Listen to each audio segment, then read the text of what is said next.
Assalamu alaikum. Alaikum salam.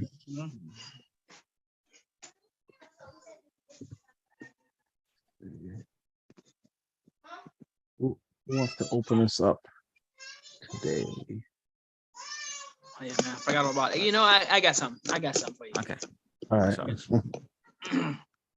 أعوذ بالله من الشيطان الرجيم بسم الله الرحمن الرحيم إن الحمد لله نحمده ونستعينه ونستغفره ونعوذ بالله من شرور أنفسنا ومن سيئات أعمالنا من يهده الله فلا مضل له ومن يضلل فلا هادي له وأشهد أن لا إله إلا الله وحده لا شريك له وأشهد أن محمدا عبده ورسوله وما بعده قال تعالى بعد أعوذ بالله من الشيطان الرجيم بسم الله الرحمن الرحيم قالت إحداهما يا أبت استأجره إن خير من استأجرت القوي الأمين. That Allah said in Surah Al-Qasas that talking about Musa alayhi salam when after he had watered the flock of the two women who were holding their sheep back, when the men were watering their flock, the two women of Midian who were watering their flock and they were not able to water their sheep. Musa alayhi salam basically got their sheep, took their sheep for them, and basically deboed his way up to the front with their sheep and watered them for them. Okay, and then he brought their sheep back and sent them on their way. And so that ayah is when one of the women who after Musa came and told their father the story. I know I'm skipping a lot of parts, but just for tonight's episode, this one ayah is that after they came and told their father about Musa alayhi salam, one of the other women said, Ya abatista jirhu, O Abi, father, hire him.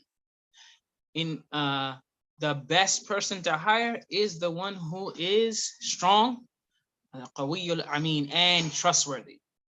And these are the traits that you want to look for. Someone who is capable, strong, strength, who is capable of doing the job that is needed to be done, and they are trustworthy. You can trust them and trust them with the subject matter or whatever it is they're needing to deal with. So Musa alayhi salam, as we know, as the story goes, whether it was the out of the two young ladies, out of the one who said to hire him, maybe it was her, perhaps most likely it was her, but Allah knows best. But he actually wound up marrying one of the young ladies who was urging their father to hire him due to the qualities that he had. So in tonight's show, it is also going to be dealing with the qualities of men in which you should be not necessarily hiring them, but you are actually looking to for them to be able to do a job for you, which is to be a husband, for the women to be a husband, or what type of husband you will be looking for.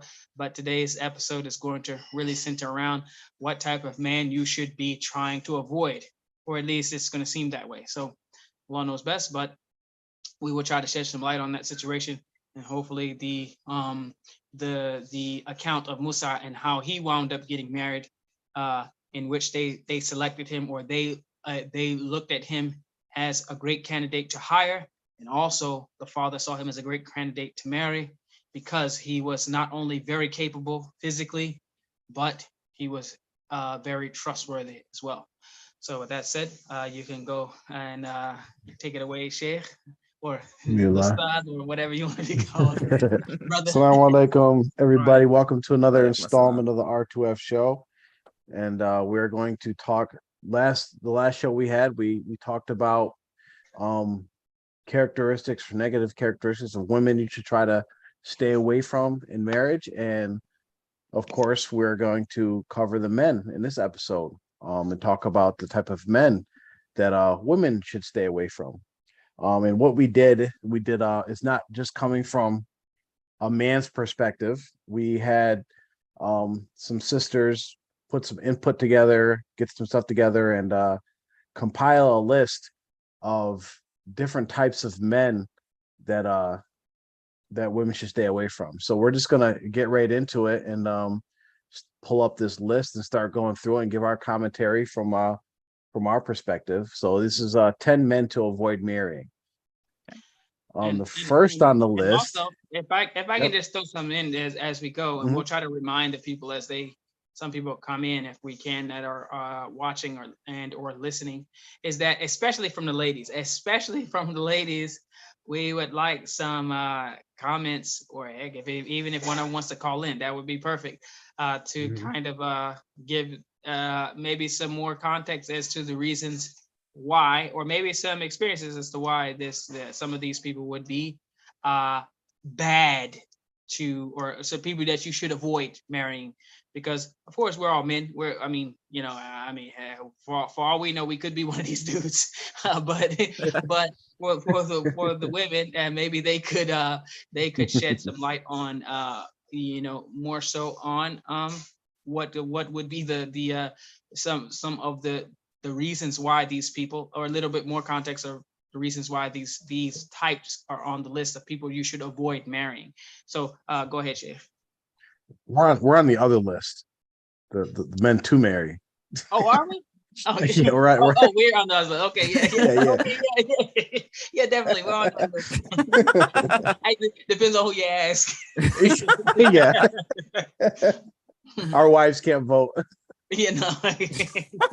They biased. So the first one we have on the list is Rashid. The Rashid is a Dayouth. And if anybody knows what this term means, if in Arabic, in Arab culture, like that's like a curse word. That's like calling somebody, I guess, in like in American culture, like a mother effer, or like whatever bad word you can think of that someone's gonna totally get offended by, right? And this person doesn't have any gaira. And what gaira is is basically like a protective jealousy that all men have over their women, whether it's their wives, their mothers, their sisters, their daughters. It's just protective nature of men. Like we all naturally should have that. Some have it more than others. Yeah. If anybody knows anything about Umar radiallahu anh, is he had the most gaira. He had so much gaira that Rasul Sallallahu was in Jannah. He was shown Umar's palace in Jannah, and Rasul Sallallahu didn't he didn't go in because he would have like seen like Umar's like his horis and his servants and all these different, and he knew the protective jealousy that Umar had, so he didn't even go inside of his house in Jannah. And that's Rasulullah. So this person is a Dayouth. And if you see the hadith there, Abdullah ibn Umar, who is the son of Umar, reported that Prophet Muhammad said, 3 people will not enter paradise, and Allah will not look to them on the day of judgment. The one who is disobedient to his parents, the woman who imitates men, and the Dayouth. And there's different characteristics of a Dayouth. Like they don't make their wife cover. Sometimes they're referred to as that term, like a cuckold, like their wives just run the household and do everything, which is another person on this list. But they don't protect their wives. They let their wives like intermingle with men, talk with men, all whatever you can think of.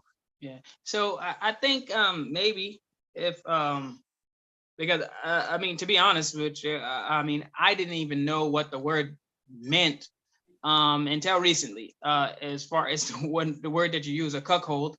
And I heard it. You know how you I've heard it many times, and I know it's something derogatory, but I never felt the need to look up like exactly what it meant. I just knew like if someone was like being like a weak like dude, people called him a cuck. Yeah. So I just that's just how I knew, but actually know the term, what it means. And let's just to clean it up a bit, it's a person that would not only would not mind seeing his wife with another man, but would enjoy it, actually. Encourages it. Yeah. So that's kind of what a Dayouth is like, wrapped up into that type of person. So, and this type of people that the hadith says that Allah won't even look at on the day of judgment. So it's like you should have some, it's not chauvinistic or controlling or whatever, if a man is like, sees what his wife is dressing or whatever, and if whatever you like to look at on your wife or about your wife, if you're seeing that kind of like looking good as you go out or whatever, I mean, except for what she can't help, then for you to be like, I think I want you to wear a little something else, or switch this up a bit, or hey, stop right there, young lady, let's put let's put a jacket over top of that or something, then that is that's actually not only is it commendable, but it's actually rewardable for the man. And it's a man who is not who does not ever, actually, if he does not ever look at the way that you are dressing, and speaking to the women, if he does not ever look at the way that you're dressing and have a little jealousy about, hey, how about let's try to switch this up a bit, or at least like be concerned about how you're dressing and how good you are looking like in front of other people, then that's not a good trait. Oh, my husband he doesn't say anything as you're just looking dazzling and shining, and just has everyone around you like drooling. Yeah. Your husband should not like this. He should not enjoy it. Actually, it should make him very uncomfortable, angry, and he should be trying to basically keep you to himself. That's the type of man that you want. This Rashid, as he is named, and not every person named Rashid is this, but just for the purpose of this thing, this is the type of person that you want to avoid, because if he doesn't have that strong jealousy for you, and not wanting people to have the type of enjoyment, whether even if it's just looking, or some even conversations that might go into some area where it's not appropriate, that's only for him. And if he doesn't mind that, you might say, well, what's the point? I'm a strong, independent, modern woman. Okay, but that's the type of person that perhaps, quite probably, if you're in a situation where you really need to be defended, well, this guy is going to be like, most likely, Yep. All right. Maybe he might say, hey, stop, or take it easy. That's not nice or nothing. Could you please stop talking bad to my wife? Yeah. he's probably, yeah.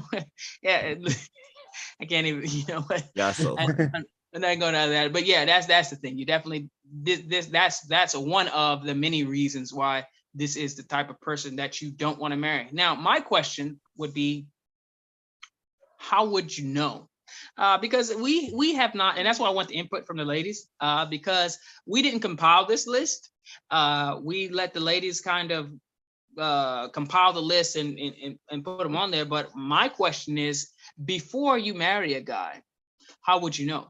I mean, maybe you would know if he has other wives. So you would look at how his wives are dressing, or his wives, how, and then you would say, well, this guy has a wife or two or three, and he wants to marry me as well. And I'm looking at, the way that his wives are dressing, and that's not really appropriate for my taste. And so that would be a person that you would want to avoid. I would say that's one way. But as far as women are concerned, if the brother is single and he doesn't have a wife or has never been married before, then how would you know? Is my question. Maybe someone can answer that later. If not, then we'll circle back around, and we can provide the answer, inshallah. All right. And we have Hassan is al mutadi', or an abuser. And got a nice picture of Ike Turner there. So he's very judgmental. He's physically and verbally abusive until he realizes that she has no more self-esteem left in her.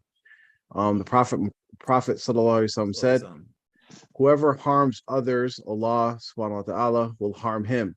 And whoever causes hardship to other, Allah will cause hardship to him. His wife, Aisha radiallahu anha, said, Rasulullah never beat anyone with his hand, neither a woman nor a servant, but only in the case when he had been fighting in the cause of Allah, and he never took revenge for anything unless the things made inviolable by Allah were made viable. He then took revenge for Allah, the exalted and glorious. So yeah, we know this as men. We should know this, that we're not allowed to be abusive. We're not allowed to beat our wives.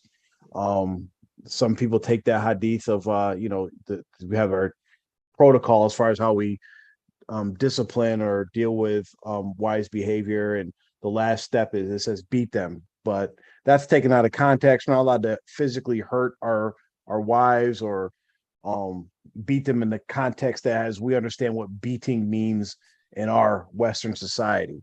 So, but I like what you said, Mubarak, about how do you know this? Because you're not if you're looking to get married to somebody, he's not going to be beating people up in front of you. He's going to be, these type of people are especially on their best behavior during that courting period. Mm-hmm.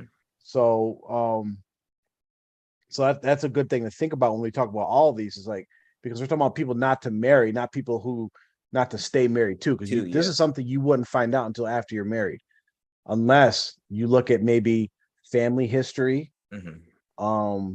Unless you look at, like, maybe some of their demeanor. I don't know, if you go to a if you went and seen them in a different setting and see that they're a person that can't control their anger. Maybe you talk to his sisters, maybe you definitely talk to like his ex-wives if he has ex-wives. Those are some things that you could do. Or I mean, unfortunately, a lot of people, and I'll preface this by saying, but the law is a witness. Some of the very best brothers that I know, I'm talking about the very best brothers that I know. I mean, I would trust them with my life, my bank account. I mean, just about everything. And they have been to jail and prison for a long time. They did years, hard time, and they're out now. But one of the things, if, for instance, if a brother's gone to jail for, when he was non-Muslim and he became Muslim in jail, but maybe he was in jail for, tax evasion. All right. That's one thing. Right. Maybe he was in jail for, drug trafficking. All right. Now if he was in jail for, armed robbery, assault and battery, manslaughter, then, I mean, so that maybe that would give you pause. But I say that to say there's I know some people that have been to jail for everything. I'm talking about murder, triple murder, and everything in between. And wallahi, they're some of the best people that I have ever come in contact with, and they are they're extraordinary human beings as far as I know. So even that would be hard to tell. I mean, that goes back to the hadith of Umar. Well, actually, I think it's just a saying of Umar radiallahu anhu, and he said, "You never know a person unless you travel with them, right? You live with them, or you do business with them." And basically, when you marry someone, you're going to be doing all three of those pretty much with the person. And that's when the only time where you will really know a person. There has been plenty of times, I mean, that, people have had a lot of assumptions about one person or another. And when they got married, it was, the person they married, they had a completely different experience with them. So you never really know. I think that even for number one and number two, I feel like they're kind of things that if you are married to this person, then you probably have a decision to make. But it would be very hard to know this type of person, whether or not you should marry them or not, unless they already have at least one wife, and then you can look at how they are dealing with them in that way, and then you can make that decision. Should I marry this brother who has a wife already? Well, she is always in and out of the ER with a broken bone or a black eye or something like that.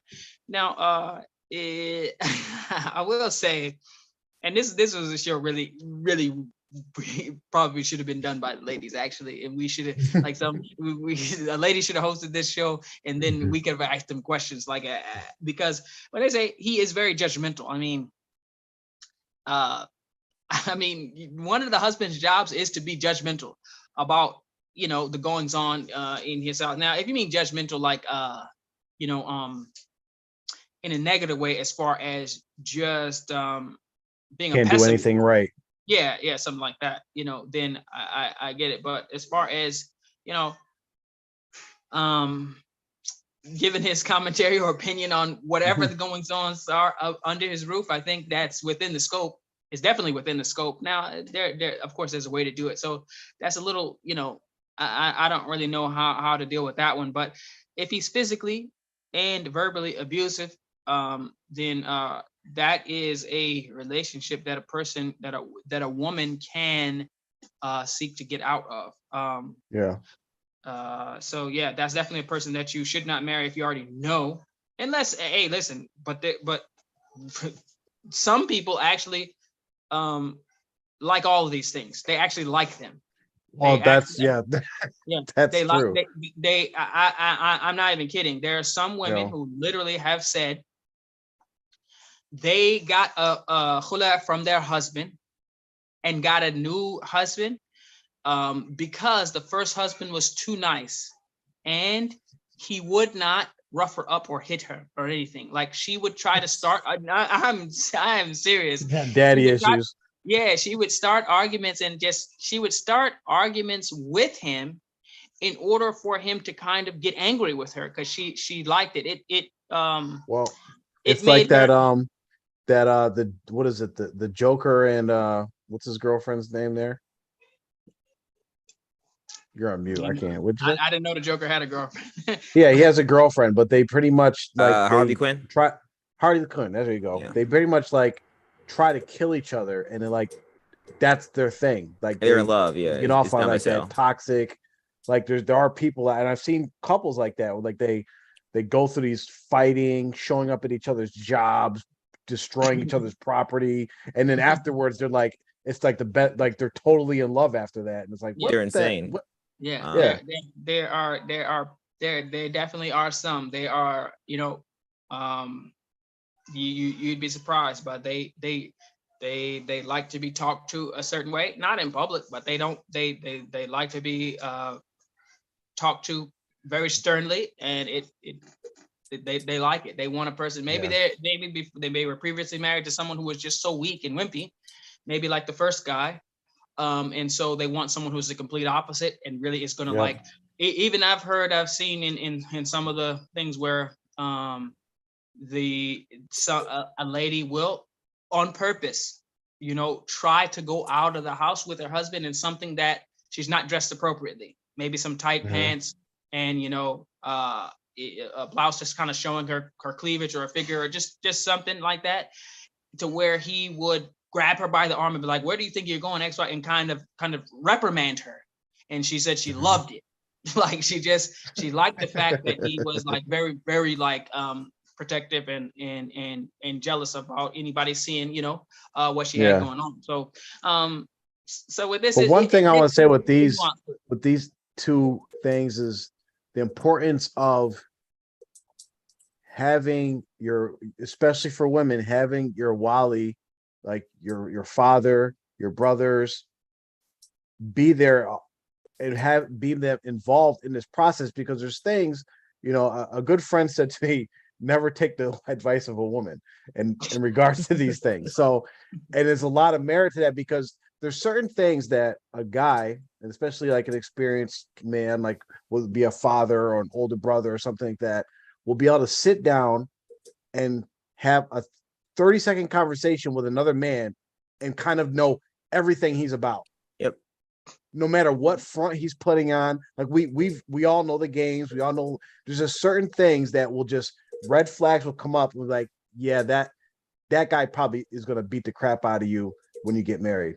Or that guy is going to let you dress however you want and not give it. Like, there's just things, and there won't be any, like, it's just unspoken language that goes on that a woman, whether it's your mother, your auntie or whatever, will never be able to see. And they'll be like, oh, he's so great, he's such a great guy, and blah blah blah blah blah. But all the men, like, nah, don't marry that man. Yeah.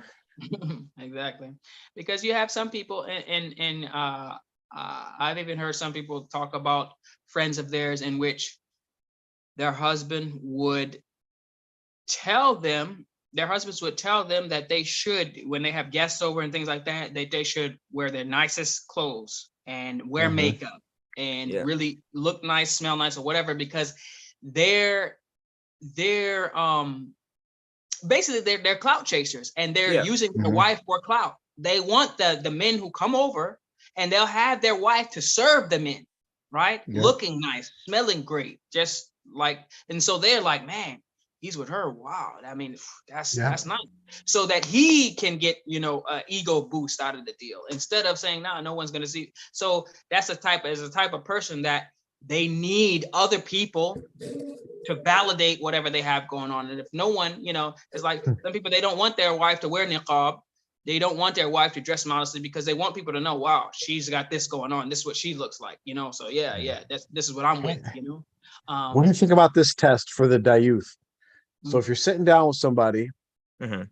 right? You're a lady sitting down with somebody, ask them how they feel about double dates and see what their answer is. If they're like, oh yeah, let's do it. Nah, fam. Might be a Nah. red flag. Man, All not right, like, so You know? let's run through these because we gotta Okay. we got like 8 more, I think. oh So my God. Abdul the Fool. Uh, Okay, he's an Ahma. Abdul is well known for constantly having casual conversations and exchanges with women, always gaming some poor woman, and considers himself a Casanova. Rasulullah Sallallahu Alaihi Wasallam said, so the son of Adam's share of zina has been decreed for him, which he will inevitably get. The zina of the eyes is looking, the zina of the ears is listening, the zina of the tongue is speaking, the zina of the hands is touching, and the zina of the foot is walking. The heart longs and wishes, and the private part confirms that or denies it. That's in Sahih Muslim.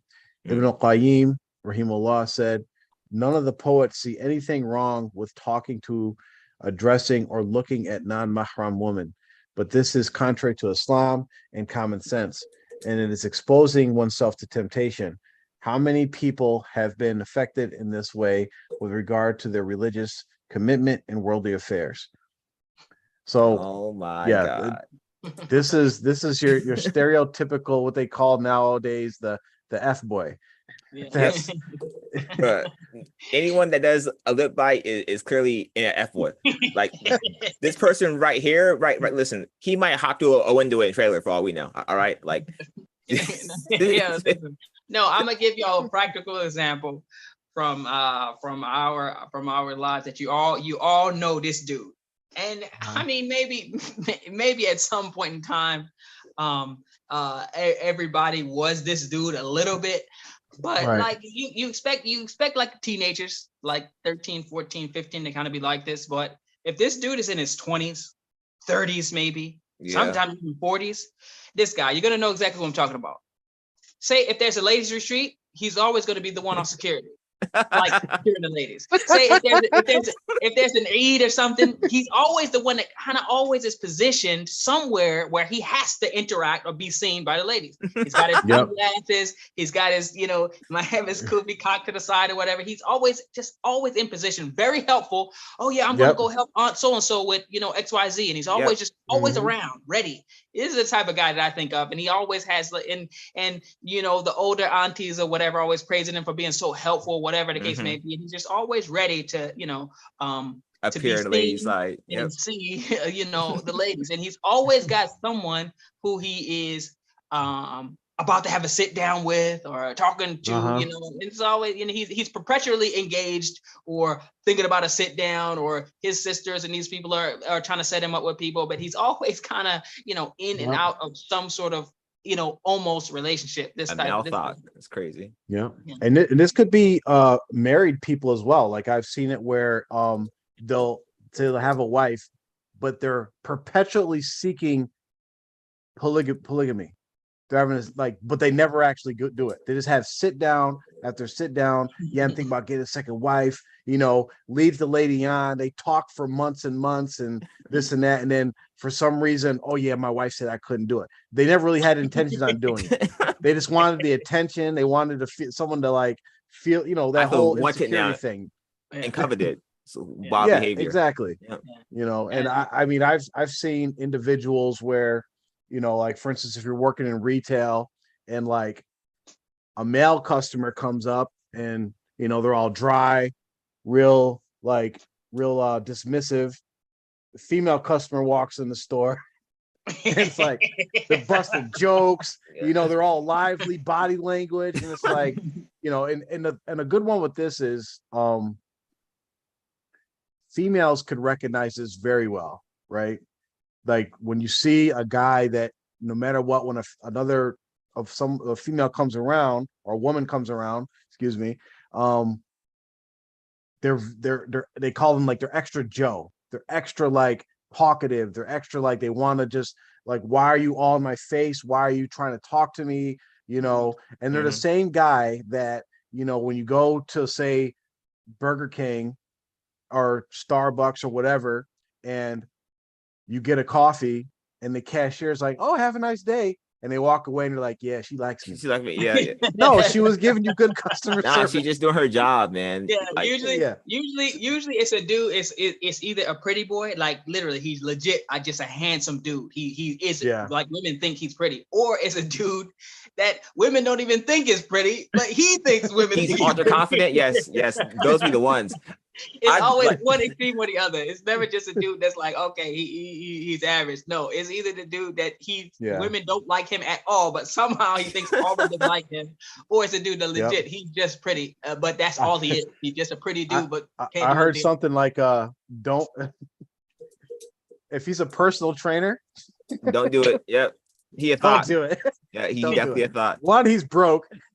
He ain't making no money. And two, that like he's just trying to be a thought. That's what he's doing. Right. Darkest he ain't time training no men. Oh, right, guaranteed. So for the next one. All right. All right. We have Khalid the Imran. All right.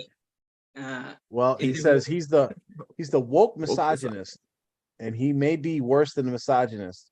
He's the one giving speeches, posting on Instagram about gender equality. He feels that Islam calls for a reform, and instead of putting people in their proper places, he finds it okay for the women to take on the role of men and vice versa. He's the cousin of Abdullah. It was narrated by Ibn Abbas that Prophet Muhammad said he cursed men who imitate women and women who imitate men. Well, that's good. We're going to be talking about that in 2 weeks, inshallah. Yep. So what they call it nowadays, a simp? Yeah, simp? I mean, they call this a simp, and like the dudes who are the SJWs, they're freaking justice warriors for the women, and they go on this whole spree. This is funny because I was in a clubhouse room with Hanif, and he was giving a speech on like marriage and stuff, right? And this dude came in, right? He was talking to Hanif about how his views are wrong, right? And he was talking about like how you're supposed to get married and stuff. He was like, actually, I don't believe in marriage because a woman doesn't need men to get married. And he was like, dude, why are you here then? This is a room about marriage. Like the dude was in here randomly going about how Hanif is wrong. It's like, oh yeah, I don't even believe in marriage because women are queens. They're like, damn, you're not. Listen, dudes nowadays have this like weird view where like if I just simp for her long enough, she's gonna like me. She is not noticing you, bro. I promise you. I promise you. You're gonna spend your whole time simping for her. She's gonna be with a dude that's not simp for her at all. Guaranteed. That happens all the time. That dude left that comment. He probably got off. It was like, man, I'm gonna get all the ladies now. That's all that's for. But it does not work. Listen, this is the thing. This is the thing that dudes don't realize, and even sometimes ladies don't realize. The thing is, the simp is always gonna lose out eventually. Yep. The person who can't tell, like if a woman says, well, you know, you might go to a sit down, a woman might ask you, you're thinking about marrying or whatever, and you're like, so well, what do you think about gender roles or whatever? If you tell the lady, oh well, I don't really look at gender roles or whatever. I mean, it's basically, I'm all about making things easy, and Islam is supposed to be easy, and we're just, in a relationship, it's a partnership, and we're really supposed to just function and flow together, and you can't really even like define your own role or hers. She might like that in the beginning, and it might get you to get the girl. Yeah. But eventually, women actually like to be led. They want a leader, and once they realize that you really aren't leading, you're just here, they're going to actually start, looking for a leader. The guy who's gonna be more of a take charge person. As long as so the simp is like caught in a perpetual, catch 22, because as soon as the simp decides, you know what, today I'm going to put my foot down, or today I'm going to take some charge. You know what I mean? He probably can't even take charge. You know what? Nah, listen. I can guarantee you they don't know how to take charge at all, because it's like you said, they're stuck in there, but then they just stay there. Like, especially in my generation, like there was this dude who bought this girl a car on Twitch, and she called him a viewer. She didn't even say his name. Like so like this man did all that. He's over here in her chat. That's her every single day. I love you, queen. Yada, yada. He buys her a Tesla, and she calls him some viewer in my chat. Like, listen, that man was hurt. All right, he was crying inside because he did all that for no reason. Like, so it never works out for you in the end. All right. Well, and the thing is too, like for women, if you're thinking you want a man like this, do you want a son like this? I guarantee you don't. I guarantee you, when you think about your son getting married and your son's like, oh, Umi, I can't come visit you today. Wifey said I can't come over. You're gonna be like, what, son? Stay. Like, you're not gonna want that. Yeah. So if you look at the type of children you want to have, and then look to the type of person that you're marrying, because that's just most likely gonna happen. I feel like girls who marry guys like that are low key gay, but they can't just like be gay with it. So they're just marry like the most feminine dude ever, and then just go with it. Well, a lot of times what happens is when you have, like, for instance, like women that look for men like that, it usually come from some kind of background where maybe their parents, their father was like the extreme opposite.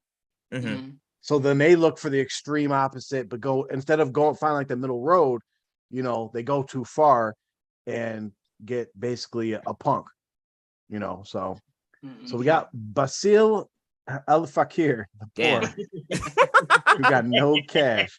He claims that he's broke or poor. I'm feeling attacked. I want to say same, bro. Sheesh. Look at his wallet, every bro. husband in the world right this now. This is me right here, bro. Damn. He claims yeah, go ahead. But in reality, he's just tight-fisted and miserly. Okay. So he actually has money?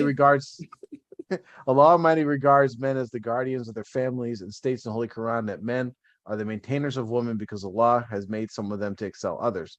Hind, the mother of Muawiyah, radiallahu anh, said to Allah's Apostle sallallahu alaihi wasallam, Abu Sufyan, her husband, is a miser.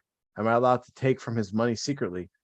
Prophet Muhammad sallallahu alaihi wasallam said to her, you and your sons may take what is sufficient, reasonably, and fair. So I want to expand on this one, because I don't think the issue is the fact that he's poor. I think the issue is that he's tight-fisted.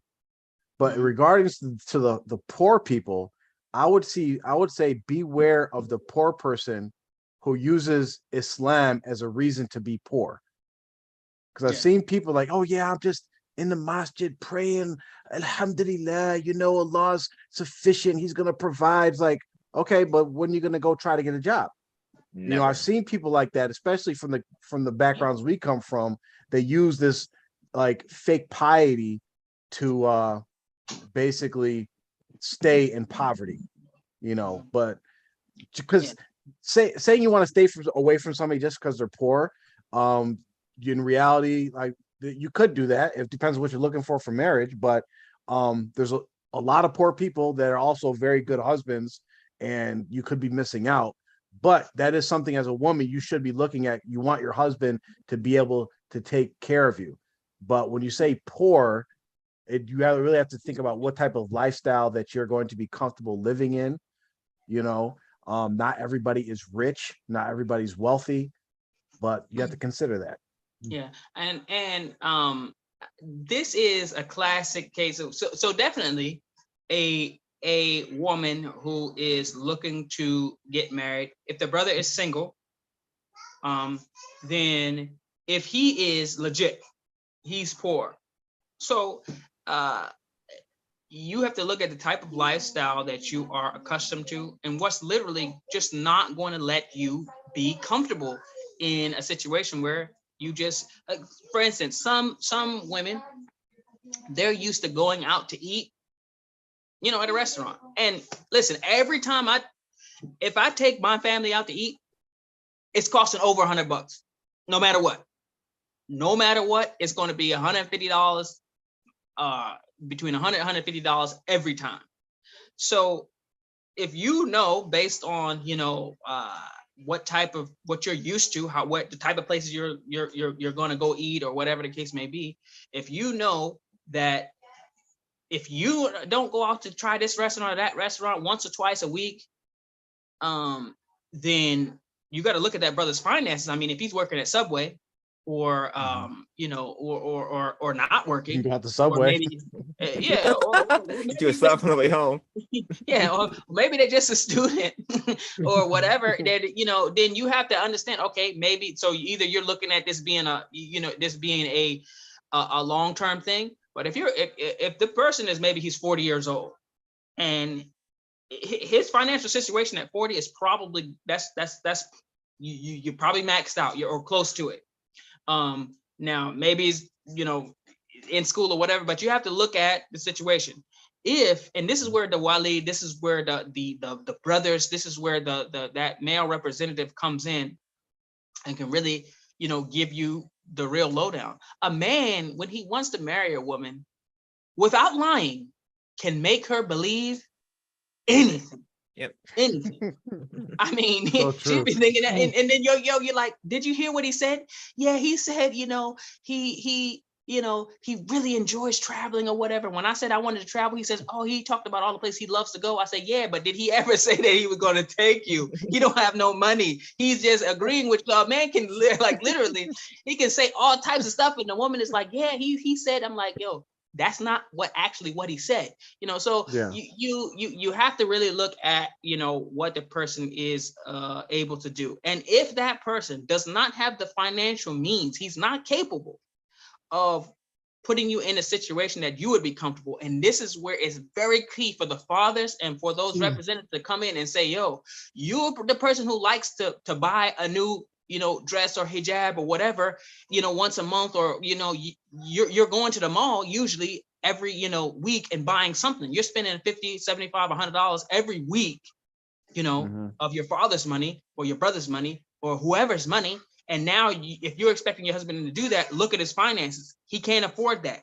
So yeah, you should avoid that person. If that's something that you have to have. But I think that was one of the qualities that was on the list the last time of the type of woman you shouldn't marry. So these two people getting together would be a disaster. If I could get divorced so fast.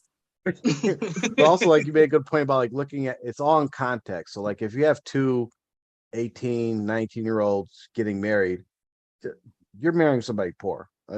That's a reality. So just think about that, and just the tight-fisted part of it. You want to marry a man that he not only understands his role and responsibility as being a husband and a father, that he actually takes pride in it.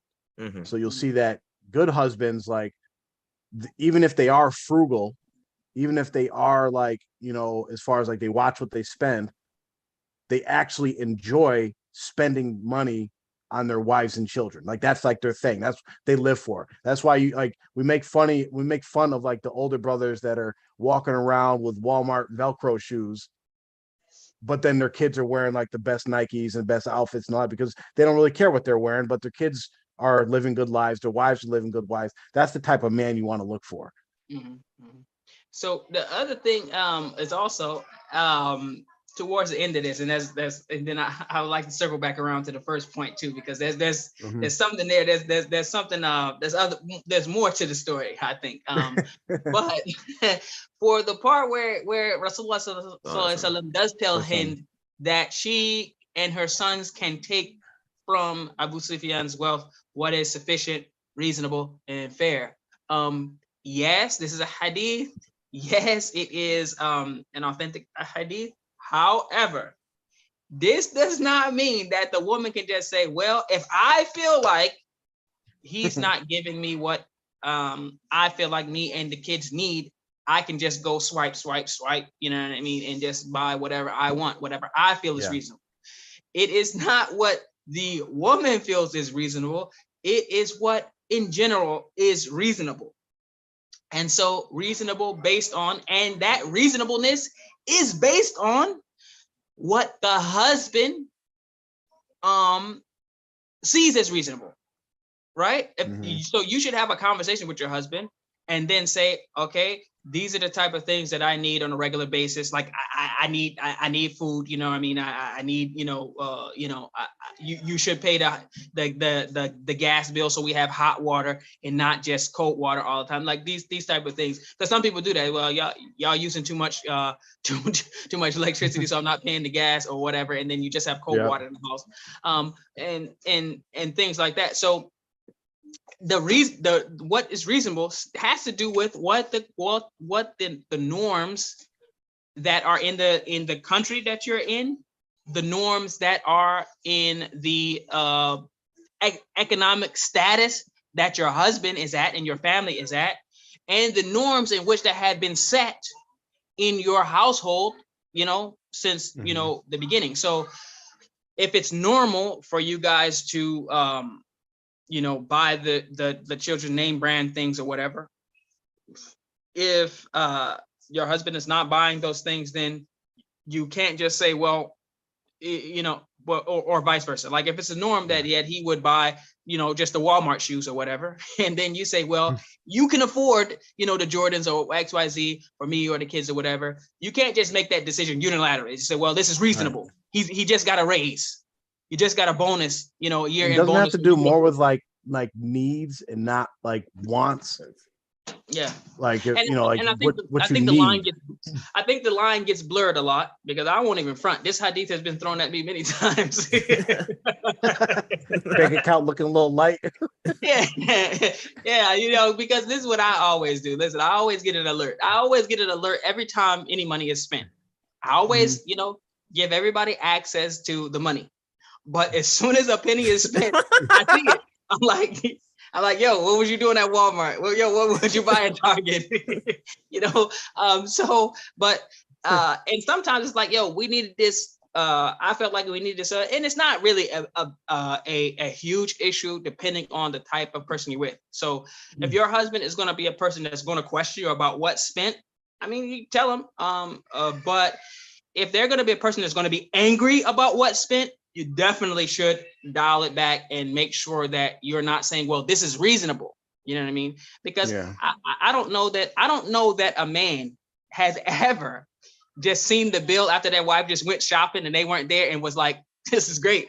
I mean, they always like, what did you buy? I mean, that's every time.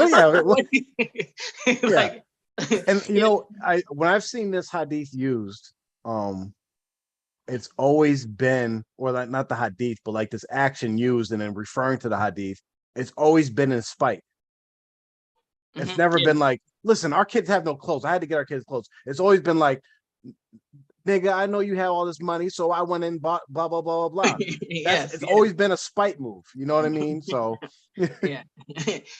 And so before we move on, just real quick, I won't give away all the secrets, but as far as the first point, he claims that he is broke and or poor, but in reality, he's just tight-fisted and miserly. Listen, sometimes the husband has laid out some objectives for his life and for his family's life and his family planning and any sort of things that he needs to do or additions that he needs to make down the line. And he's planned for that very strategically. And with those planning is monetary. You can't do anything in this world, in this life, without having money. And in this country, especially, things are very expensive. To have a household, at least one, is extremely expensive. I think it's one thing that we were talking about the other day about how, even if a person makes $100,000 a year, to maintain one family at $100,000 a year is, you can do it. Try doing two, it's hard. Yep. Anything more than that, I mean, so for a person, for a brother, and for a brother who wants to get married again, say he has one wife, or he wants to get a second wife. If you're making $100,000 a year and you're spending $100,000 a year, you'll never be able to do it. You'll never be able to do it. But if that's something that you have talked with your wife about before you ever got married. I mean, before I ever got married, even one time when I was a single man, I was just straight up. I just told him straight up. I mean, that's the deal. But so it wasn't an issue. But for a person who, and this is what I always tell brothers, never tell your wife that you're not thinking about getting another wife, even if you're not. Always say, yes, even before you get married, yes, I plan on getting a second wife. I plan on getting 4. Just tell them straight up. If they and some of them it's a young boy move. No, some of them. Never, ever. It's like, no, because then you create some false expectations. But at the same time, if you truly are telling yourself, listen, I want to have more than one wife, if you're spending $99,000 out of $100,000 that you make, you'll never be able to get another wife. Because guess what? You set a standard for the type of spending you're going to spend on one family. So when you get that second family, they're not going to live on $1,000 while your other family is living on $99. Nor is your first family ever going to be like, yo, we used to, we used to have, cable or whatever it might be, and now we don't have it. That would be oppression. So you have to plan strategically. If you're smart, you have to plan strategically, and you have to basically make sure that you have enough to add when you're able and when you need to add. And so I'll leave it there. The rest of it is going to be, behind closed doors. It's going to be our Patreon, our paid service. We'll show you exactly how to do it. All right, what's the next one we got up? Waqas, he's the misogynist. He uses every ayah in the Quran and very hadith he can think of to be oppressor and demeaning to women, wife, sister, daughter, neighbor. It doesn't matter. He views marriage as a business. You are his baby making factory. Bare feet and pregnant. Speak when spoken to. Have my dinner ready type of man. He has no compassion for the women. Yo, this is hitting home for someone. This is hitting home for someone, huh? It's crazy. An attack, yo. I heard this before.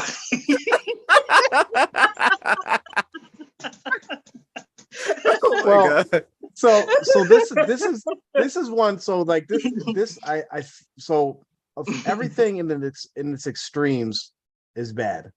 Yeah. It doesn't matter what quality you talk about. Like anything in the extremes is bad. So, but we got to be careful about the words we use nowadays because everything's like a buzzword. You got words like toxic masculinity, everything's misogynist. So we have to be careful about like, no, you want your man to be a man's man. That's what you want. I don't care what type of woman you want, or you're gonna want your man to be a man's man, which means there's gonna have to be a little bit of misogyny characteristics in them. Right. Of course, you don't want them to be extreme. You want them to, you don't want them like, so for instance, then it says he has no compassion. Of course, you want someone that has compassion for you. But do you want a man that, doesn't want you to be a mother to children, that doesn't want a wife that's going to take care of his household? This kind of ties into the other ones. Are you going to want a husband that's going to be like, oh yeah, no, you could work and you support the household. I'll stay home. And, you want a man that that has that natural instinct to be a provider, and take care of the household. But everything in extremes, of course, you want to stay away from. Yes. I mean, this is so like he uses every eye in the Oh, it's hitting home, huh? It's crazy. I'm feeling the heat. No, I mean, listen, man. This is the thing. I think men do it. We do it to a certain extent because we are going to know all the ayahs that are going to favor whatever position or wherever you have. There's not just one ayah in Quran. There's not a set that are going to give you the things that are going to appear beneficial to the man and to keep the woman in check or something like that, or just keep them doing. So I think sometimes what happens is, and this is a thing where a woman is always going, if a woman marries a man who is he knows his way around the Quran and the Hadith, and he knows which ones to use in his favor, but she doesn't know any, and she's ignorant of that, then yeah, she if she's going to be a person that's not going to also, because there for every ayah in the Quran and for every hadith that seems like it's overly favoring the man, Islam is not like that. There's always the counter. There's always the balance for that. And if the man is only using those ayahs and hadith that are going to push his agenda, and you are don't have the counters to that, and you just keep getting beat over the head with that, then I mean, it's a thing where you should raise your game, raise your level, and have the counters to that. That would help with that, I think.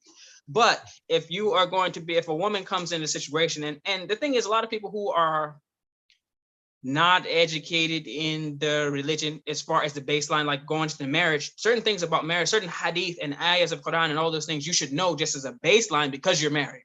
It's not about being a scholar or even a student of knowledge or anything like that. But if you don't have any of those to rely on and to use and to help you, guide you through the marriage, then you're going to always be on the back foot. And it's always going to seem like a person is beating you over the head with him. But really, it's what Allah says, and there's always a counter to it. There's always a balance to that. And you have to know that going in. If this is the type of person that is educated like that, then you should be ready to also have that in your arsenal as well.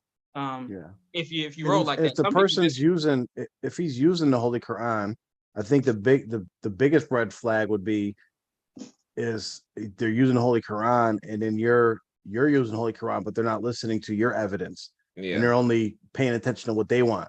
That's just a sign of someone that's just like a narcissist, a manipulator, and just using things for their own favor. But then when you tell them stuff like, you're the provider of the household, why aren't you providing? Why aren't you paying all the bills? And they just ignore that. But then they're quoting the hadith like, you can't refuse me, you got to give me sex. Then there's a problem there. Like they're only caring about themselves. But the one part about the man being wanting his wife to be a baby making factory. Well, about Khalifa Umar radiallahu an, he had no interest in women besides to have kids. And one of the, I forget which wife it was that he took on as an extra wife, how they convinced him was like, hey, you can have more kids. And he was like, oh yeah, I could make more kids. So like that was his only concern. So you got to know who you're marrying, and what you're getting into and what the situation is. You might marry a man that really he just wants a bunch of kids. And if you know that going in, that's why you ask those questions during the sit downs, during the talks, to see what the expectations are in marriage. Because if you marry a guy and you're thinking like, yeah, I'm about to have 1 or 2 kids, and this guy's thinking he's about to put a football team up, then you should have got that information in the first place. It was a brother we knew, right? He's been married a few times, and I think every single time he said, yo, I want 20 children. And every woman that he was talking to or whatever, they would say, yeah, but he was dead serious. I do laugh. They would chuckle like, oh, they just think, oh, that's just so cute or whatever. But the dude was dead serious. So when it was time to have the kids, I mean, it was like, yo, I don't want all these kids. And so I think that the thing is, if you marry a person who is upfront about that they want children, and a lot of them, then you got to expect to be pregnant a lot. I remember my mother, I think for like a 20 years straight, for almost 20 years, she had a run where she was either pregnant, like had a stomach, or was nursing a child. For like she had a run. I think it might be a record or something. I don't know. She had a good run, and I think she had her last child when she was 41 or something like that, like 41 or 42, maybe 43. She was in her 40s, early 40s. But that's not every woman. That's not every woman can't do that. Right. But the thing is, women are going to be in their strongest, their strength as far as having children is going to be actually when they are in their teens and into their 20s. Once they hit about 30, that's when they, that is, you can still have children, of course, but my sister-in-law was telling me that when she got married at like 16, and she had 2 boys pretty close together, but she was saying that she was at 16 years old, she was pregnant, 7 8 9 months pregnant, running, playing hide and go seek, riding bikes, doing, chasing, other girls around, and playing basketball, just doing normal stuff. I mean, so Right. at 40 years old, probably not, you're going to be feeling like, I mean, this is tough. When you're younger, I mean, it's easier. So I think And then after 40, doesn't the chance of like after 35 difficulties and all that stuff and like after 35 years skyrockets? old, after 35 years old, actually it's geriatric pregnancy. Like that's that, like geriatrics is like old people, like in their 60s, 70s, 80s, like getting into geriatrics. They say in healthcare, geriatrics is for senior citizens and people who are on the back end of their life. So a geriatric pregnancy is when you're like, really, I mean, you're supposed to be kind of like done by then, and there are more risks associated with having children in your 40s or whatever, but it's also harder. It is harder.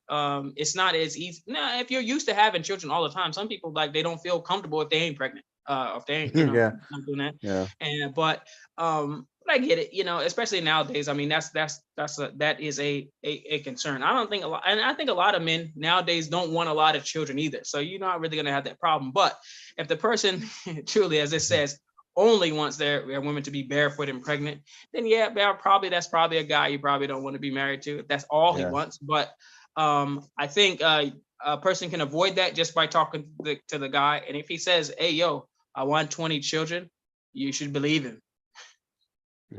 Or if he says, I want you, listen, I want a wife that's going to be home cooking, cleaning. I want dinner when I come home from work. I want, that's why you have those talks beforehand. So we have Faisal, emotionally unavailable. He cannot support a woman when she's experiences life tragedies, whether it's death, parent, loss of job, etc. He's unable to fully appreciate the joys around him and has to be reminded what happiness is. His childhood was such that he is unable to communicate his emotions or support anyone else with theirs. This is probably the stereotypical male. I'm about to say, what? This is damn near every guy ever in therapy. Who been listening to my conversations? No, it's sad to say. I mean, I get it, but we try. I mean, I'll say we try, but a lot of us men, especially African American males, I mean, we can get, this is like a deep conversation we can get into, but we don't have time. But to be a man, especially in this West, and to be African American man, to get to adulthood where you're married and trying to live life, you have already gone through a lot of bull crap. That to deal with that stuff, you have to be able to manage and turn off certain emotions. You have to be able to do that. But to be totally unavailable, I would just suggest, like, if a guy doesn't actually care about you whatsoever, he doesn't care about your feelings, like your parents died, and he's like, oh well, go ahead, get my dinner ready and get ready to make these babies. Like, then you have a problem. Yeah, that's a little bit extreme, but like for the average guy, especially like black men, like they don't open up to things at all, because majority of times when they do, it gets thrown in their face later on down the line in an argument. So it doesn't benefit them to actually go open up and start telling them their deeper traumas and stuff. Yeah. I mean, it usually so many times. I mean, just as usually growing up African American, we have a certain way of any weakness that you show or have, we're going to literally just roast you on it. Exactly. And so we're like kind of conditioned to basically like literally you cannot show that you're vulnerable. I mean, like just even growing up, like, you know, like if you were just like weak and stuff, like anything that's not even like, it's not even a bad thing. It's like, yo, if you were like, you always was doing your homework, it's like, oh, nerdy, look at this accountant nigga over here, man. Look at this smarty pants, you know what? Like, so anything was like, anything that wasn't like, I guess, socially acceptable, whatever, you kind of had to, you know, be ready to either defend it or like you was going to get attacked or roasted for it. So I think in relationships, sometimes women can really kick the chair out from under a man without really knowing it. Like they will dash his dreams in a heartbeat. They'll be the number one hater.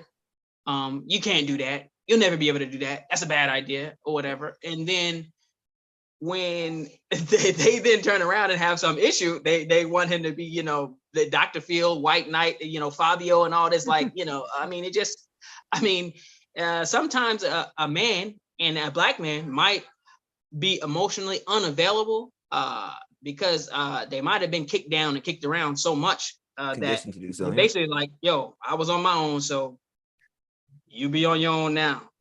You know, and I'm not going to deal with it. That's not everybody, but sometimes that does happen. I think the best way to, if you, because this was supposed to be people not to marry, but this sounds like some people putting together some stuff about their own husbands. So, these people are already married. You already married to this person. Well, the thing is what, so I would say, just in short, I think the best way for this Faisal, the emotionally unavailable brother, probably would be the number one way to get that person to be available. A person like this to be available would be to, number one, make sure that you are putting that the energy that you're giving to the situation is one that their weaknesses or whatever issues that they might be having, they wouldn't be attacked for, or you know, negativity would not be the order of the day whenever, you know, they're having whatever issues that you may or may not realize that they are some emotional things that they may be going through. Mm-hmm. If that's the case, then usually they may be more emotionally available on the flip side, but Allah knows best. Yeah. And I would say we talked about this before, is also before you get married, trying your best to make sure that both of you are on the same wavelength, because your husband could be communicating to you or trying to express or trying to emotionally connect with you, but you have a different love language, right? Yeah. Like, so you know, your mother just passed away, or father just passed away, and you know, you expect him to be like cuddling you up in the bed or whatever, but this guy, he doesn't communicate his love that way. What he did is, hey, take the credit card, go shopping, because that's how he wants you to go buy things. He thinks that's gonna make you feel better, but you don't recognize that. But that's how he was trying to be there for you. So you have to make sure you're on the same wavelength with people that you're going to be with. What's the next one we have here?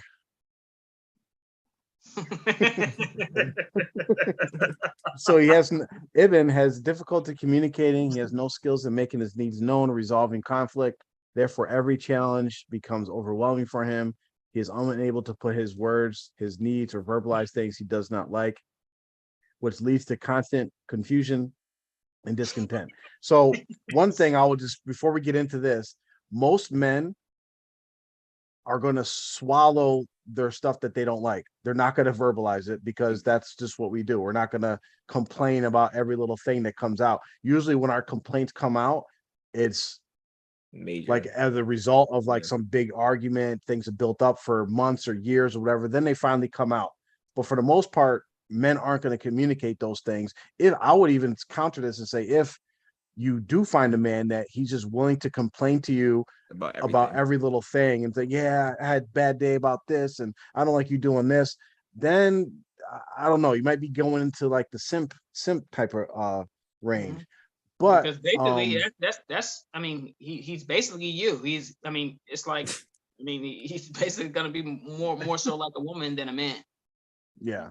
So, but like, yeah, I can see like the bad communication part of it, and that could be someone who's maybe like been spoiled growing up, always had his way, doesn't know how to deal with difficulty, those sorts of things. But yeah, communication is a big thing in any marriage, and if you're sitting down with somebody, looking at somebody to get married, like you got to gauge how well, when you have those conversations, how well you guys are able to communicate. Yep. What's the next one we got? And just real quick, I feel like I'll go next one. Mhm. I feel like for a lot of girls, they don't understand how guys communicate, and so they're not able to pick up on those cues. A lot of guys' communication is nonverbal, and girls don't read that at all because they only want to hear words. So You only want to hear words. Yeah, and just for everybody, what is it? 70% of all communication is nonverbal. It's 55, so, but yeah. 55. Okay, so yeah, pay job attention to the nonverbals. Rashid, the liar. We got Nothing Rashid he again, says the is liar. ever true. Yeah, but he can't admit it. He lies about where he's been, what he ate, who he talked to, and larger things. This guy will gaslight you before he admits that he lied yet again. You're always on. You're always on shifty ground with it. Yo, and there really are people like this, and the things they lie about is stuff that they don't even need to lie about. It's like, oh, honey, did you go to Walmart? No. Who told you that? You did. Your phone did, and like my mother's seen you there, and you talked to her. I don't know why she said you're crazy. A lot of unnecessarily, or like there's food in the fridge and it's gone. So she comes home. Do you eat the food in the fridge? No, I eat the food in the fridge. Where'd it go then? No, I don't know. You can just lie just cause. Nothing he says is ever true. I mean, but no, I know one brother, right? And he's a good brother, but for some reason he has this real secretive like personality where he just has to keep everything like it's like 007. It's like, hey, what'd you do this weekend? Why do you want to know? It's like, dude, I'm just trying.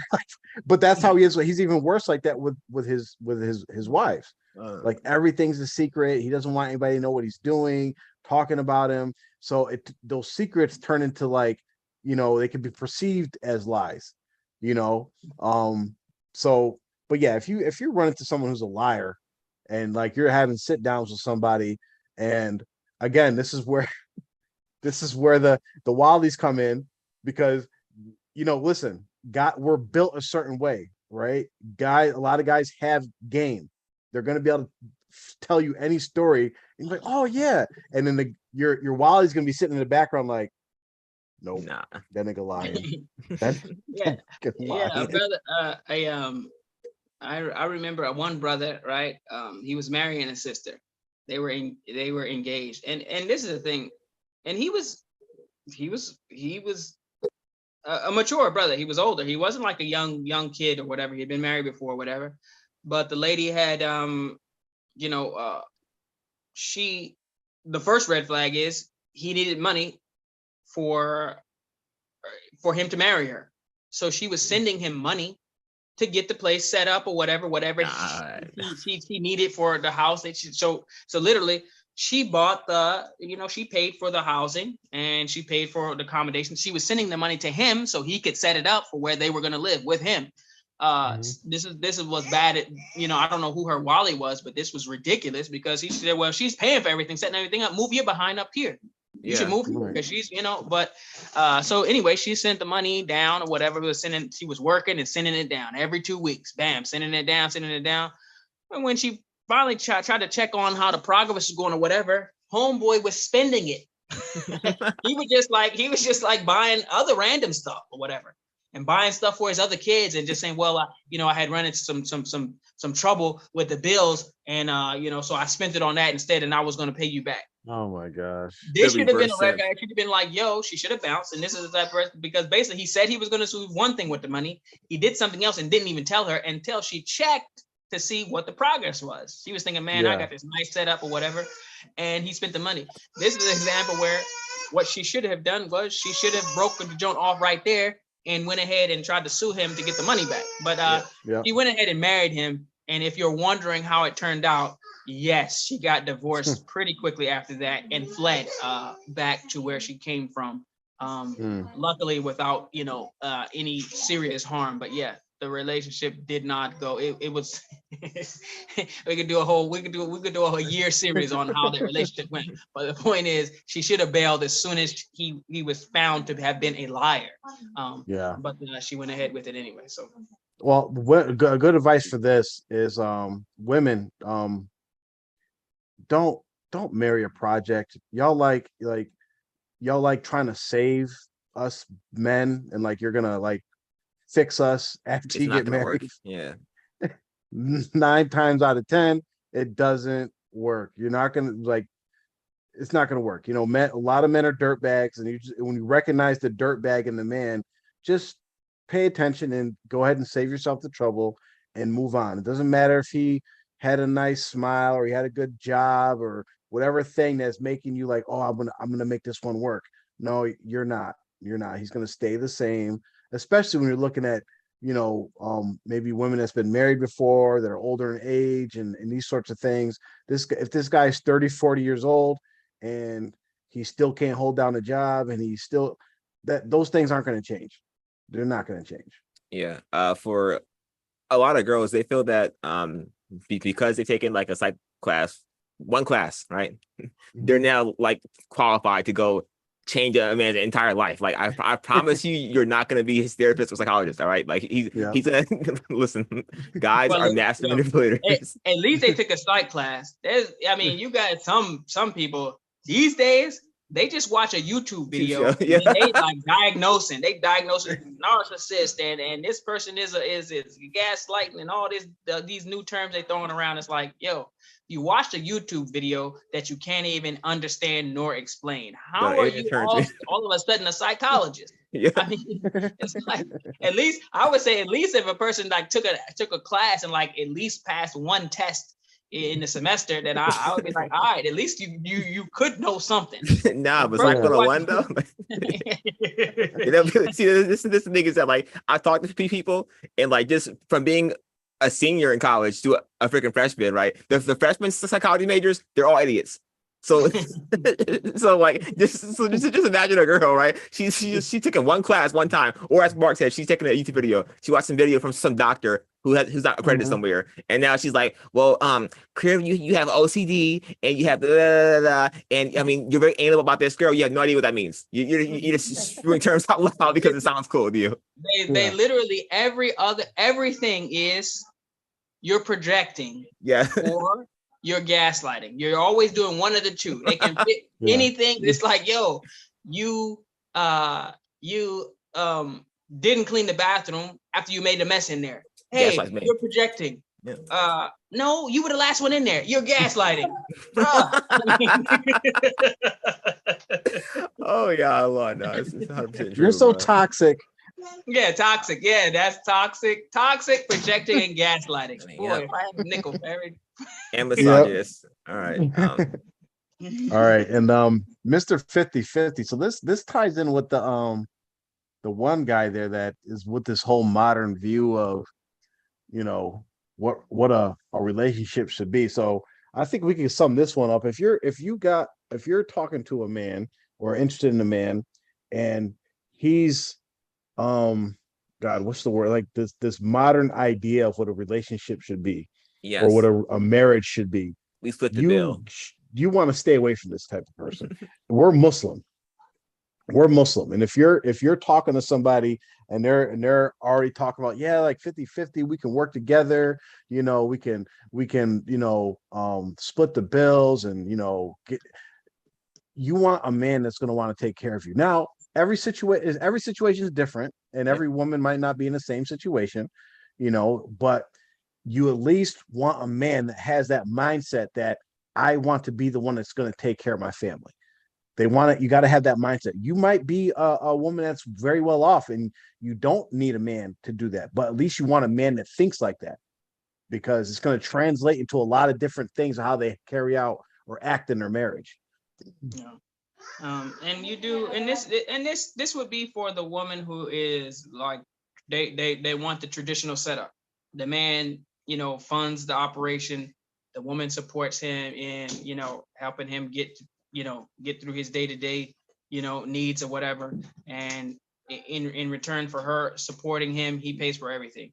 But there are situations, especially nowadays. I mean, it's wild now. They literally basically they have where women now, Muslim women are basically just like, I got my own, everything, business, whatever they got, and literally they just want, just male companionship, but they don't want to have to be obligated to be a certain place, be in a certain house. They want to stay in their own digs or whatever, but they want some intimacy, and that's basically it. I was, that's a story for another day. But for that person, that might work. But for the person in the traditional, what the traditional husband wife set up, run from that person. That even mentioned some 50-50 split. Yeah. We got one more person that we forgot to mention. It's Abdul Fattah. He's the new Shahada that he's been taking his Shahada. I messed up on the list somehow, but this person's been Muslim, took their Shahada, but you never see him at the masjid, you never see him at the Eids, you never see him doing anything Islamic, but they're Muslim. So this could show in someone that just not practicing their Islam. It's not to say that like every person that's going to get married is going to be like a scholar and sheikh and but at the same time, like you have to look at the religiosity of the person that you're married, because that's what this whole thing's about. You can marry someone that has a great job, and if they're not making salat, if they're not fasting and all that, like what's the point? Because you're married to each other so that both you guys can help each other get the Jannah. That's the goal. That's the whole goal of everything we're doing. So if you're not working towards that, then I don't know, I think you're just spinning your wheels. All right, mashallah. You should definitely marry someone who is, I mean, they don't have to be like a student of knowledge, but they should be trying to improve their Islam in some way, from wherever they're currently at. And I mean, if they're not there the level you want to be there at, then probably don't marry that person. Like I had my sister had a friend who was married to someone, and he was like Islamic, and then after some time passed, he was like, I figured like when I stopped practicing, you would as well, and then just leave with me. And it's like, oh my gosh, that's not how it works. So you want to avoid that guy whenever possible. So I think we could get to the questions, inshallah. Well, look, while we get the questions, can you pull up the thing for the one Ummah so people can see that real quick? Yes. I could talk about that real quick while we get to compile the questions. Wait, what happened to? Where did Zoom go? Oh, okay. Okay, here you go. All right, so we have wait, go back one slide. Oh, my bad. There we go. So we have the one Ummah, and they're working on trying to get some legislation passed. There's a Zoom call. There's a Zoom link. It's a very long link, but we just want to make it go to their website, oneummah.info, to get information. They're doing a lot of great initiatives, trying to make sure that all the food in Virginia is actually halal and certified halal, and not people just falsely labeling food halal. So go to oneummah.info to check out the information and get the Zoom link and to sign on to the Zoom just to show your support. The next show is going to be in 2 weeks, and it's going to be October 5th, I believe. 6th. It is 6th. And we're going to talk about in depth the emasculation of men and the masculation of women. So that's that. Do we know what questions do we got? We have a question about can y'all talk about the man who doesn't think he has to ensure his wife is satisfied in the bed? That's who y'all too, because I'm a virgin, so I believe this. Oh wait, wait, ask that again.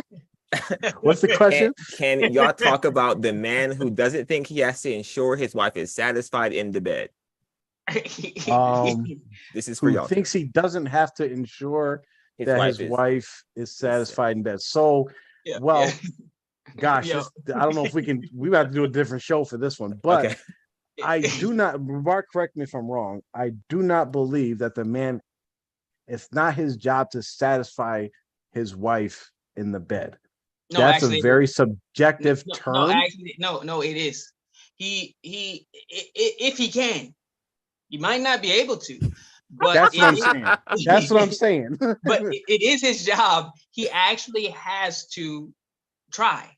He has to try. Okay. Yes. It's That's not. okay. It's not permissible for. And the hadith says that a man should not, hurry to satisfy himself without. Oh, I got you. I got what you're saying. So you're talking about So someone it who's actually, just handling his it own actually is. business. Yeah, it's an obligation. It's an obligation. And there's certain details. I mean, like sometimes, how do I say it? It's hard. This is a hard one to just breeze over, but sometimes there's different situations. Sometimes one party is needing some attention, the other person is not. So I'm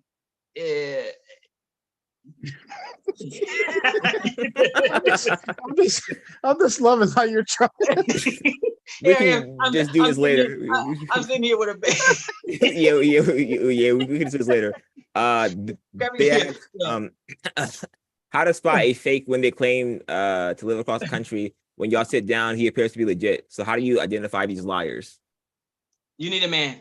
You need a man to help on the sit down. I would think the person should have to go through at least one, but like usually, I mean, we like in the past, like for us, like my sisters have 6 brothers and a dad, so usually they gotta get through at least 2 to 3 dudes, then their dad, then our dad. Like, so it's like it's almost like, so usually everybody's not in that situation where they don't have like older brothers, because all of the girls in our family are the youngest. They're the last 2, just 6 boys and then 2 girls at the end. But in short, yeah, you want to run that guy through at least one.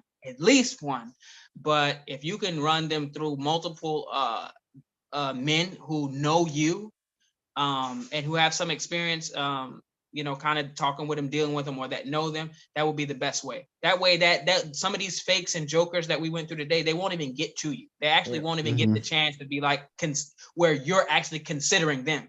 Your dad or your brother or uncle or whoever has already shut him down. Like, yeah, this guy's a joke. Don't even give him the attention.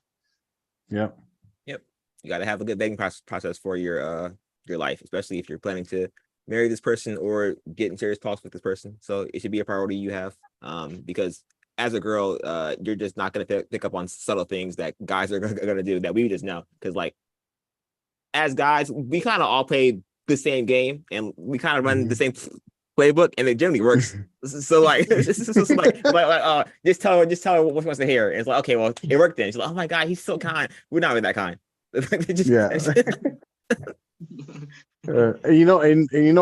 people that are looking to get married, you really want to rely a lot, especially for this is advice to women, and it'll help protect the men too. Really rely on your wali to do a lot of the communication, a lot of the judging and vetting, because a lot of people think that, I'm going to go in, I'm going to do it, we're going to have a billion conversations before we get married, and I'm going to figure it all out, whether I want to, like, they look at the engagement period as like a dating period, right? Where if you just relied on a wali to kind of just weed these people out before you even get to that point, before you get to the point where like you like this guy so much because you guys have been talking so much, but then they finally get to your wali and the wali's like, nah, man, this guy was a clown. This guy is this and that, like, and starts, just use your wali, do it how Allah said to do it, and it'll save you a lot of problems. Yep. Go ahead. Oh no, I was just gonna say we have a question about how do we feel about halal matchmaking websites? I'm personally against it's the way to go nowadays, unfortunately. I would say that actually it's a great way of weeding through the things that you don't want and getting outside of like some of the emotional things. Like sometimes you when you are face to face with a person, and this happens to men a lot. They're face to face with a person, with a woman, or even if you're in a situation where you might be, even like sometimes you get trapped on an elevator with a woman for a couple floors or something like that. Something weird happens where your brain doesn't really work that well, and they start looking better than they actually are. Then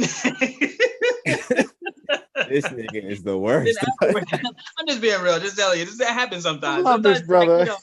like, but then, so the thing is, sometimes with that distance of like the internet, and they're like away, and you're kind of just reading about, what they're about or whatever. Most of the times, I mean, people be just like, they be writing novels about what they allegedly are. They don't I'm even be about that, to say.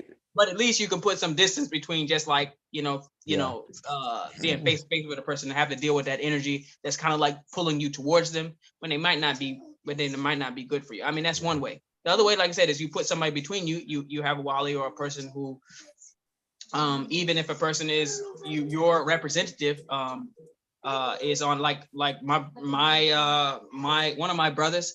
I actually went on a halal dating website, a matchmaking website, marriage website, right? And I made the profile for him. He never even logged in. He never saw it. I went through all the profiles, talked to all the people, and then eliminated the ones that I didn't think were good for him. Found a few that I liked and whatever, narrowed it down. Then the one that I thought, okay, this would be good for him. Then I presented it to him. Okay, this is the lady XYZ, whatever. What do you think? He was like, okay, she looks okay to me. She was like, great. And they, alhamdulillah, happily ever after. But that's one way. But you have to be able to trust that person. Like my brother trusts me, but if you don't trust the person, they might bring you somebody like, Yeah. abort. That's a good point. Like you have to put, like, it's there, and you have to recognize the times we live in. Not everybody is in a strong, abundant Muslim community where there's a bunch of families that know each other, and who's available and who's not, and all that. And the only means is through these online channels. But you have to take precautions. You have to do your due diligence when you get any things. Don't jump on there and just start what they say, swiping right on everybody. Yeah.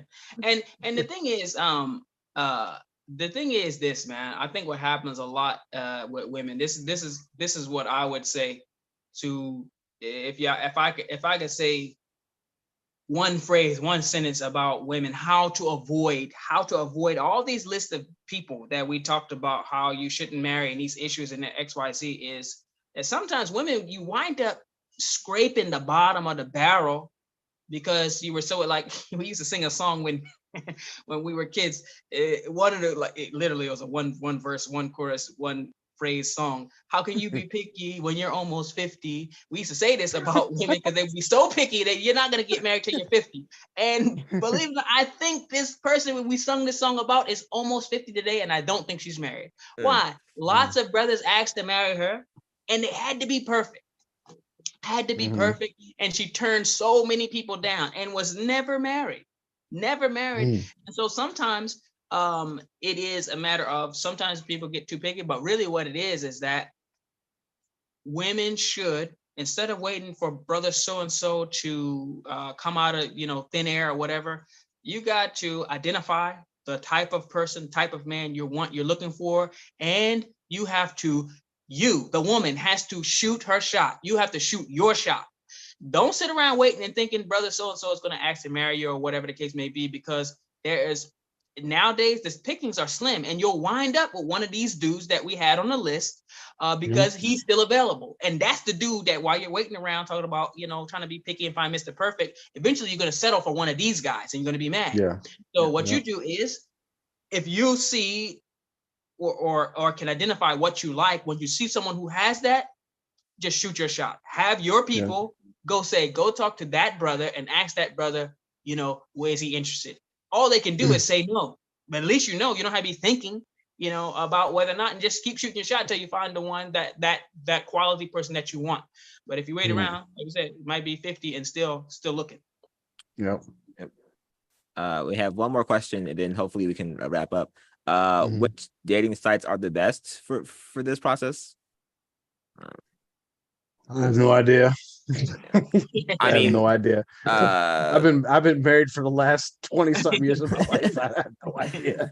I haven't used any of them because I mean, despite what Mubarak and Jaffer said, I don't actually believe in any of that garbage. For majority of it, it's just like two single folks talking, chatting un-Islamically about how they're going to get married. And we know that if you're chatting just one-on-one, the third party is the devil. So that's generally what happens from what I know of that happens on. It's just niggas just talking. Like they don't actually further their like quest to get married. They're just talking to just random girls. Yeah. Actually, as a person who is an expert in this area, it's not actually like that. There's plenty of there's actually ones where you actually like when I helped my own brother. He was never talking to anyone. Yeah, so I know. You're accepting the roof, I feel like. Yeah, the people who do it like legitimately, they would have usually they would have a go-between, and the women usually almost like the ones who I don't know, I can't speak for everybody, but a lot of ones you're talking to their dad. So you would be talking to their father, or their one of their representatives, or they would actually also be monitoring or seeing the conversation. It's just like one of my sisters is looking to get married or whatever, and so we just set it up to where all the communication is there. The people may be speaking to one another, but the communication is always monitored, and so they set it up the same way. Okay. But I've known, I heard of stories of, and it's with anything, whether it's online or in person or whatever. There's people that are out there that are they're I call them tasters. Like they're just out there to just take advantage of women, talk to women, maybe hook up with women and just move on to the next one. Like but you have to, that's the importance of having a wali or somebody else that can spot these guys and get them out of there. So even if you're going to go the online route, it doesn't take away the requirement of having someone represent you. Yeah. Cool. All right. All right. I think we're done, Masha.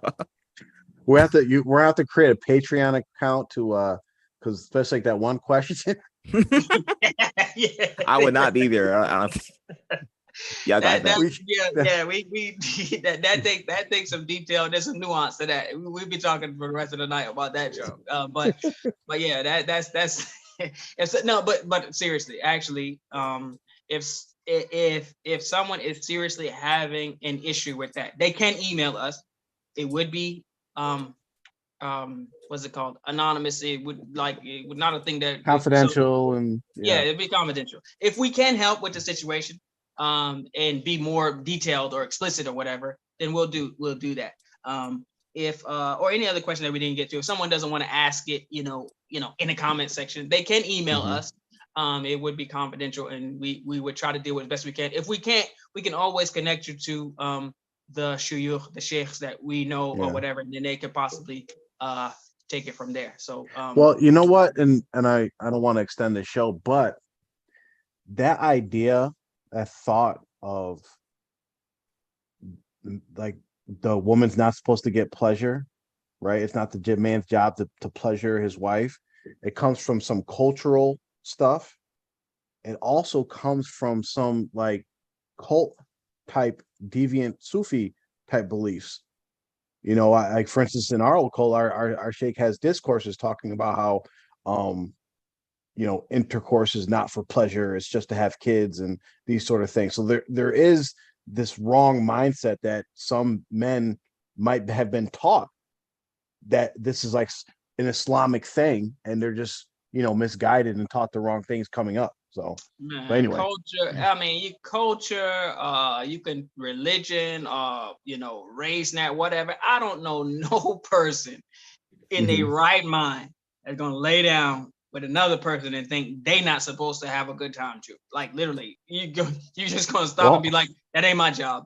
I mean, you think about the Africans that they that's what the whole female circumcision thing's about. Yeah. But like because I think with that, they don't want the person to think about that. But if a person's like, yo, I was almost home, bro. I mean, then you can't be like, well, it ain't my job. I mean, that's like, a person like, and that's what I am, without trying to be too explicit. I mean, that at least that's what I thought from the. No, there are men like that. They do not. So they actually just they want to have a good time, I guess. But they don't want the woman to don't want their woman. Yes. Yep. I don't know. I got to look into that. I'm telling you, look into that. That's where that's where the whole thing for female circuit, those African countries and cultures that do that. That's where it all stems from. But my thing is that they don't even want you to be. They not wanting them to even think about it. But I'm like, if a person knows, like a person taps them, like, hey, yo, there's more work to be done here, and they just like, nah. Even some Christian like cultures have that belief as well. They're not supposed to enjoy it. I'm telling you, it's a thing. It's a thing. Yeah. So, yeah. but you, if you guys are listening, if you're one of these guys, fix yourself. Yeah. Even though you might not be any successful, but fix yourself.